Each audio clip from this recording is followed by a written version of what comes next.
Thank you, sir. Good afternoon, everybody. Today I will discuss the two abstracts. The first is the BRCAAway and the second is the Talazoparib 2 trial. So both of the studies, they have focused on the combination of the PARP inhibitors along with the androgen receptor inhibitors. So moving towards my first abstract, that is a BRCAAway. So recently in the ASCO 24 in Genitourinary Summit, Dr. Maha Hussain, she has presented with this BRCAAway abstract. So this is basically a randomized phase 2 trial of abiraterone, combination of abira plus olaparib compared with the abira alone and the olaparib alone in the first line metastatic CRPC setting. Coming to the background of the study, so as we all know that the germline and the somatic HRR mutation are present in around the 20% of the metastatic CRPC patient. And we already know that in the PARP inhibitors, the olaparib and other PARPs, they are already approved as a monotherapy in the further line in the metastatic CRPC setting after the failure of the previous treatment. So what is the rationale of combining the PARP inhibitors and the androgen inhibitors? So this was basically based on the few preclinical studies where they have shown that the androgen inhibitors, they basically inhibit the transcription of the some genomes which are important in the DNA repair mechanism. And if we will combine the androgen receptors along with the PARP inhibitors, this will increase the synthetic lethality and potentiate the synergy between the PARP inhibitors and the androgen inhibitors. The other common the hypothesis was that the PARP enzyme, this is basically increase the androgen dependent signaling. It increase the sustainability of the CRPC state and it make the tumor tissue androgen independent. So by inhibiting the PARP enzyme, so this is basically nullify the this CRPC sustainability and it make the androgen independent condition to the androgen dependent condition. So if we will combine with the androgen inhibitor, it will further potentiate its effect.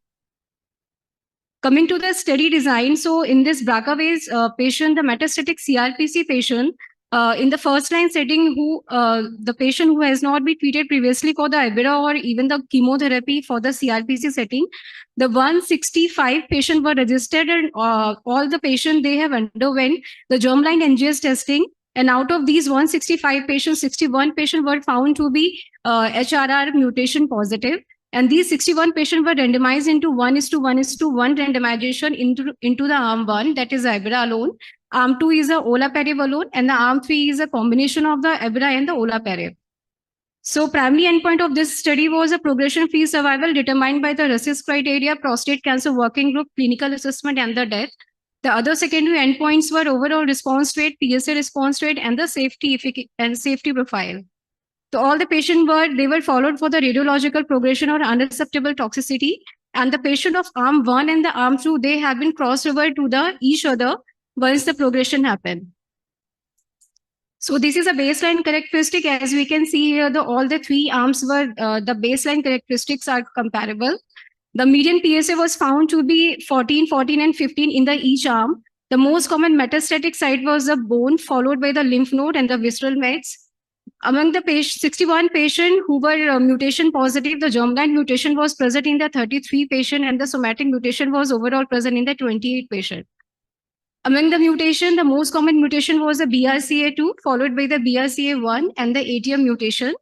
And the patient, 3.3% of the overall patient, they took the darolutamide and enzalutamide in the previous CSPC setting, and the docetaxel was received by 26% patient. So coming to the efficacy outcome, the median PFS was found 8.4 months in the arm A, 14 months in arm B, and the 39 months in the combination arm. Even the overall response rate was better with the combination, it was around 29%. And comparability hazard ratio for the combination arm with abira was 0.28 and the combination arm with olaparib was around 0.32. The OS data is immature, so it was not released yet. Coming to the other efficacy, other points, the median PFS, out of 19 patients in the arm 1, the 8 patients were crossover to the olaparib arm, and out of 21 patients in the arm 2, the 8 patients were crossover to the abiraterone arm. So in the crossover arm, the median PFS was found around 8.3 months in the olaparib and 7.2 months in the abiraterone arm. And even the median PFS from the randomization was found around 16 months in the both arms. Coming to the adverse event part, the most common toxicity was the anemia and fatigueness. The fatigueness grade 3 was seen only in the 3 patients, 1 in the each arm. And anemia was found, grade 3 anemia was found only in the 2 patients, 1 in the arm 2 and 1 in the arm 3. There were no grade 4 and the grade 5 side effect was found in this study. Adverse event in the those patients who cross over between the Olaparib and abiraterone arm, there was no grade 3 toxicity in the Olaparib arm, and there was no grade 4, grade 5 events in the both arm. So coming to the conclusion part, the investigator concluded that the combination resulted in the longer PFS in the high overall response rate compared with the Abra or Olaparib arm or the sequential, even to the sequential crossover arm. So it can be tried in the dose patient, combination can be tried in the dose patient in the first line CRPC setting who are having a BRCA1, 2 or ATM mutation positive. So moving towards my second abstract, that is a Talazoparib 2 study. So the original study was published in the Lancet Oncology in the 2023, and recently by Dr. Nobuaki, she has presented ESMO 2023 the abstract. This was basically a subgroup analysis by the HRR status. So background, as we all know that enzalutamide is the standard of care for the metastatic CRPC setting, and even in the phase 2 Talazoparib 1 trial, it has proved that Talazoparib is also having a durable anti-tumor activity with manageable safety profile. So again, with the same concept, the combination can be tried in those patients even having a without HRR gene alteration. So this is basically a phase 3 trial which has compared the combination of the Talazoparib and enzalutamide in the first line metastatic CRPC setting unselected for HRR status. So study design, the patient with first line metastatic CRPC patient with ECOG PS 0 to 1, the patient has been taken for the trial of around 805 patients, and all the patient underwent the prospective tumor tissue NGS testing. The patient were randomized into 1:1 ratio into Talazoparib plus enzalutamide combination versus enzalutamide alone. The stratification factors were prior treatment with abiraterone and docetaxel for CSPC setting and HRR gene status. Primary endpoint was radiological progression-free survival by the blinded independent central review, and the other secondary endpoints were overall survival, the PFS2, that is a PFS assessment by the investigator, the time to cytotoxic chemotherapy, overall response rate, the patient reported outcome, and the safety profile. So this is a baseline characteristic in the both arm, and mostly the baseline characteristics were comparable between the two arms.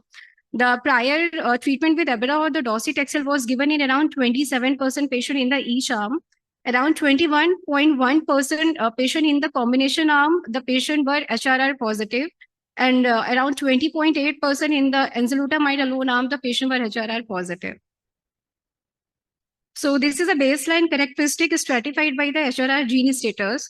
So the most important finding, what has been quoted is the patient is having an age less than 65 years age. 65 years, they were high in the HRR positive population compared with HRR negative population. Even the median time, the shorter median time since initial diagnosis were more in the HRR positive compared with HRR negative or unknown status. The higher Gleason score was found in the HRR positive patient population, and the lymph node positivity was also high in the HRR positive status. Coming to the efficacy survival outcome, the radiological PFS was found in the combination was better compared with the placebo and enzalutamide with a statistically significant value. Even the patient radiological PFS by the HRR status was also, it was improvement in the both HRR deficient and the non-deficient population with a statistically significant value. The OS data is still immature, even still the 39% patient in the Talazoparib and the combination arm, and the 43% in the placebo, they dies at the data cutoff with a hazard ratio 0.57, which basically in favor of the combination arm, but still the OS data is immature, so we cannot conclude based upon the OS data. The other efficacy endpoints, the time to PSA progression was also better in the combination arm with Talazoparib and enzalutamide compared with enza alone. The overall response rate was also 61.7% versus 43.9%. So this is a bar chart showing the overall response rate in HRR positive population versus HRR negative. Overall, overall response rate of 79% was seen in the combination arm in HRR positive population, while in the placebo arm, it was around 46%. In HRR negative population, the combination arm showed an overall response rate of 55%. versus placebo arm, which showed an overall response rate of around 43%. The most common adverse event was found anemia, neutropenia, and fatigueness. The grade 3 anemia side effect with combination arm was around 43% compared with only 4.2% in the placebo and Enza arm. Even the neutropenia rates were also very high. It was 17.1% grade 3 neutropenia compared with 1% grade 3 neutropenia in the Enza arm. So in conclusion, the Talazoparib and Enza, it significantly improved the radiological PFS, and it was a meaningful PFS benefit. Even the safety profile was manageable with the dose modification and the supportive care, but still the incidence of the anemia and the neutropenia was very high compared with the placebo group. So they further concluded that the combination can be used as a first-line treatment in the metastatic CRPC setting, regardless of the HRR gene mutation status. Thank you. Yeah.